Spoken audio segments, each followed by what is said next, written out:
TV launches its new historic show Razia Sultan. The set of the show is very huge and made in such a way which looks like the then era of Razia Sultan. Let's meet the star cast of the show and know more from them.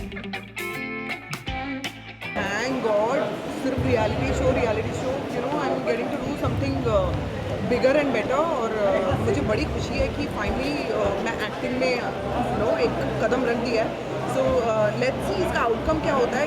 ये तो अभी जब show आएगा on air होगा तब मालूम पड़ेगा कि लोगों ने कितना accept किया है.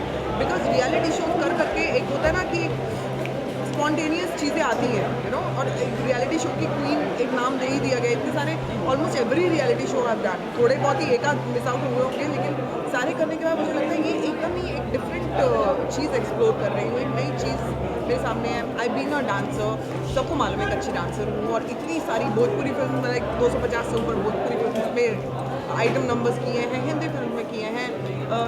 मुझे लगता है ये इसमें जब मैं डांस करूँगी, बिकॉज रोल तो एक रकासा का है, डांसर का है, जो कि सुल्तान की लवर है, आगे जाके पता लगेगा कि ये वाइफ बन जाती है उसकी. तो बहुत मैनिपुलेटिव है. रियल लाइफ में मैं मैनिपुलेटिव नहीं हूँ, बिग बॉस में ज़रूर रही हूँ, लेकिन क्योंकि मेरी नेचर बड़ी स्ट्रेट फॉरवर्ड रही है तो मैं लड़ती भिड़ती लोगों से नज़र आती रही हूँ. बट ये बड़ा मैनिपुलेटिव कैरेक्टर है which is very unlike me. तो वो चीज़ें करना आपको और मज़ा आता है. साथ में आपको बीइंग अ डांसर अगर डांस करने का ही मौका मिल रहा है एक बड़े शो में, तो ऑल द मोर बेटर. मुझे बहुत अच्छा लग रहा है कि एक्टिंग डांसिंग दोनों साथ साथ चलेंगे. फर्स्ट रिएक्शन ये था कि मैं तो हीरो बनना चाहता था, मुझे विलन क्यों बना क्योंकि मैं काफ़ी सालों से हीरो बनना चाहता हूँ, पर मैं हर साल विलन बन जाता हूँ. मैं फिर सुबह भी कर रहा था, मैं हीरो बनने के लिए बुलाया गया था, लेकिन मुझे विलन बना दिया चैनल ने. मैं ज्योति कर रहा था, मैं हीरो बनना चाहता था, मुझे विलन बना दिया. मैं यहाँ हीरो बनना चाहता था, मुझे विलन बना दिया. तो जब मैं फिर से विलन बना तो मैं पहले अपने घर गया, आईने में शक्ल देखी, क्या मैं नेगेटिव ही लगता हूँ. तो रिएक्शन अच्छा था, बट रुकनुद्दीन के बारे में इतना जानता नहीं था कि रुकनुद्दीन कैरेक्टर क्या है. फिल्म भी अगर देखी तो फिल्म में भी फिल्म क्या है 2 घंटे की होती है, आप हर कैरेक्टर को इतना ब्रीफ में नहीं बता सकते. तो मैं थोड़ा सा रुकनुद्दीन को लेके परेशान था कि रुकनुद्दीन है क्या, कैसा इसका कैरेक्टर क्या जाएगा. लेकिन जब मैंने स्क्रिप्ट पढ़ी और जब मैंने इसको देखा और जब मैं शूट कर रहा हूँ तो मैं मुझे इस कैरेक्टर से प्यार किया. मैं बहुत एंजॉय कर रहा हूँ. इस रोल का फर्स्ट ऑडिशन मैंने दिया था जुलाई में last year, and at that time उस टाइम मैं बैंगलोर में थी. एक यह आशिकी का एपिसोड किया था मैंने, जहाँ से स्वास्थ्य की कासिम टीम ने मुझे देख सका. एंड फिर उसके बाद they called me to Bombay 2-3 times, 3-4 times मैं आई ऑडिशन करने के लिए अलग अलग तरीके के डायलॉग्स. देन सब कुछ करना पड़ गया, समझने लगा नहीं मिला मुझे. देन एक और शो करने के लिए, फना करने के लिए मैं बॉम्बे आई, बॉम्बे शिफ्ट हो गई मैं से. एंड उस दौरान अभी नवंबर टाइम पे स्वास्थ्य ने मुझे फिर से कॉल किया कि अगर आप हैं इसके लिए. एंड जब फर्स्ट टाइम मुझे पता चलता रज़िया सुल्तान के बारे में, मैं बहुत कीन थी उस पर. वॉज थ्रिल्ड कि काफ़ी पावरफुल कैरेक्टर है. सो जाहिर सी बात है कि कोई भी एक्साइटेड होगा. तो आई रेगुलरली एक्सेप्टेड कि हाँ आई एम अवेलेबल, तो जो भी है. तो then they audition me again and I was doing another show. थोड़े चैलेंजेस थे, बट ठीक है, after lot of discussion, lot of auditions, finally तो मतलब चक्कर खा गई थी. बॉस मैं नहीं बोल पाऊँगी ये, तो मुझे स्क्रीन टेस्ट के लिए बुलाया. इतने लंबे कुछ डायलॉग्स थे एंड मैं हंसने लगी कि यू रियली थिंक कि मैं ये बोलूँगी, क्योंकि मैं एक्चुअली किसी और शो के लिए मिलने गई थी और उन्होंने बोला कि इसके लिए भी आप एक बार ये वाला लुक टेस्ट हो. मैं कहा चलो ठीक है, एक मस्ती मजाक में दे देती हूँ. इन्होंने कभी सिलेक्ट नहीं करना मुझे, एंड आई गॉट सिलेक्टेड. मतलब बहुत अजीब सी बात है कि मुझे ये रोल मिला, लेकिन अब जब मैं कर रही हूँ तो मुझे लगता है कि ये टेलर मेड रोल था मेरे लिए और ये रोल मैं डिज़र्व करती थी. आप अगर माइथो या हिस्टोरिकल या उर्दू या प्रॉपर हिंदी यूज़ करते हैं तो आप उसमें कहीं इम्प्रोवाइज नहीं कर सकते. जैसा लिखा वैसे ही करना. मेहनत ऑफकोर्स करनी पड़ती है, लेकिन टीम बहुत अच्छी है. सीनियर आर्टिस्ट हैं, काफ़ी हेल्प करते हैं, डायरेक्टर्स काफ़ी हेल्प करते हैं, वर्कशॉप्स होती हैं.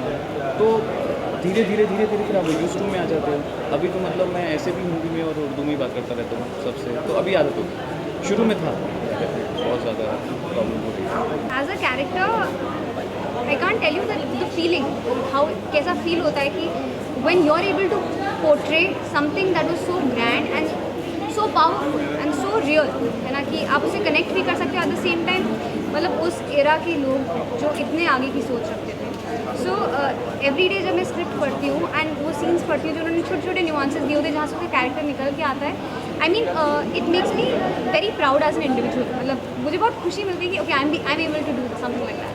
सो yeah that's what I think. अब तो आदत सी हो गई है बिल्कुल, एंड काफ़ी टाइम लगता है रेडी होने में, नॉट टू डिनाई, बिकॉज पूरे कॉस्ट्यूम से लेकर हेयर टू मेकअप सब कुछ उस एरा को मैच करना चाहिए. एंड सो लगभग मुझे लगता है 1 घंटा तैयार होने में. बट हाँ, आई थिंक अब तो फिर भी थोड़ा जल्दी जल्दी होने लगा है. बस मैं यही बोलना चाहूँगी कि मैं फर्स्ट टाइम आपकी प्यारी हो सकती हूँ. हो सकता है आप मुझसे बहुत नफरत करते हो, लेकिन फर्स्ट टाइम मैं फिक्शन शो में आ रही हूँ, तो यार इस समय मुझे आप लोगों की सपोर्ट की बहुत ज़रूरत है. और मैं चाहूँगी आप हमारा शो जो कि मंडे टू फ्राइडे 7:30 बजे आएगा एंड टीवी पे प्लीज़ देखिए, और हमें खूब ढेर सारा आप लोगों का सपोर्ट और प्यार चाहिए. बहुत मुश्किल होती है, लेकिन क्या करें, एक्टर है, करना तो पड़ता है. और कुछ अलग करने के लिए ये कुछ भी नहीं लगता. हालांकि though is very difficult to wearing this kind of costume, but when you are playing a historical character, तो it's wonderful. It feels wonderful on the set and it looks very good on the screen. तो I am playing उलेमा, जो राजा के साथ, जो king के साथ होते थे, जैसे धर्मगुरु. राजा कोई भी काम हमारी मर्ज़ी के बिना नहीं कर सकते. मतलब जो भी कुछ करते तो वो पहले हमसे मशवरा करते हैं एंड बाद में वो उसको पब्लिक तक पहुंचाते हैं.